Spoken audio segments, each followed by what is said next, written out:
ಕಳ್ಳತನ ಪ್ರಕರಣಗಳಿಗೆ ಸಂಬಂಧಿಸಿದಂತೆ ನ್ಯಾಯಾಲಯಕ್ಕೆ ಹಾಜರಾಗದೆ ಕಳೆದ 9 ವರ್ಷಗಳಿಂದ ತಲೆಮರೆಸಿಕೊಂಡಿದ್ದ ಆರೋಪಿಯೋರ್ವರನ್ನು ಬಂಟ್ವಾಳ ಗ್ರಾಮಾಂತರ ಪೊಲೀಸರು ಬಂಧಿಸಿ ನ್ಯಾಯಾಲಯಕ್ಕೆ ಹಾಜರುಪಡಿಸಿದ್ದು, ನ್ಯಾಯಾಲಯ ಈತನಿಗೆ 15 ದಿನಗಳ ಕಾಲ ನ್ಯಾಯಾಂಗ ಬಂಧನ ವಿಧಿಸಿದೆ. ಮಂಗಳೂರು ತಾಲೂಕಿನ ಸುರತ್ಕಲ್ ಕೃಷ್ಣಾಪುರ ಚೊಕ್ಕಬೆಟ್ಟು ನಿವಾಸಿ ಮೊಹಮ್ಮದ್ ಅವರ ಮಗ ಮೊಹಮ್ಮದ್ ಶಾಫಿ ಬಂಧಿತ ಆರೋಪಿ. ಈತ 2017ರಲ್ಲಿ ಬಂಟ್ವಾಳ ಗ್ರಾಮಾಂತರ ವ್ಯಾಪ್ತಿಯ ಕಳ್ಳತನ ಪ್ರಕರಣವೊಂದರ ಆರೋಪಿಯಾಗಿದ್ದು, ನ್ಯಾಯಾಲಯಕ್ಕೆ ಹಾಜರಾಗದೆ ತಲೆಮರೆಸಿಕೊಂಡಿದ್ದ.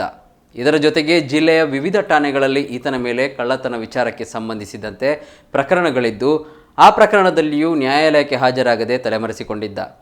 ಬಂಟ್ವಾಳ ನಗರ ಪೊಲೀಸ್ ಠಾಣೆ, ವಿಟ್ಲ ಪೊಲೀಸ್ ಠಾಣೆ, ಉಪ್ಪಿನಂಗಡಿ, ಬೆಳ್ತಂಗಡಿ ಹಾಗೂ ಕೋಣಾಜೆ ಪೊಲೀಸ್ ಠಾಣೆಗಳಲ್ಲಿ ಕಳ್ಳತನ ಪ್ರಕರಣಕ್ಕೆ ಸಂಬಂಧಿಸಿದಂತೆ ಈತನ ಮೇಲೆ ಪ್ರಕರಣ ದಾಖಲಾಗಿದ್ದು, ಈತ ತಲೆಮರೆಸಿಕೊಂಡಿದ್ದ ಎನ್ನಲಾಗಿದೆ. ಇದೀಗ ಖಚಿತ ಮಾಹಿತಿ ಪಡೆದ ಬಂಟ್ವಾಳ ಗ್ರಾಮಾಂತರ ಇನ್ಸ್ಪೆಕ್ಟರ್ ಶಿವಕುಮಾರ್ ಹಾಗೂ ಉಪನಿರೀಕ್ಷಕರಾದ ಹರೀಶ್ ಮತ್ತು ಮೂರ್ತಿ ಅವರ ಮಾರ್ಗದರ್ಶನದಲ್ಲಿ ಸಿಬ್ಬಂದಿಗಳಾದ ಗಣೇಶ್ ಪ್ರಸಾದ್, ಪುನೀತ್ ಕುಮಾರ್, ವಿಜಯ್ ಕುಮಾರ್, ರಂಜನ್ ಅವರು ಪುತ್ತೂರಿನಲ್ಲಿ ಬಂಧಿಸಿ ನ್ಯಾಯಾಲಯಕ್ಕೆ ಹಾಜರುಪಡಿಸಿದ್ದಾರೆ.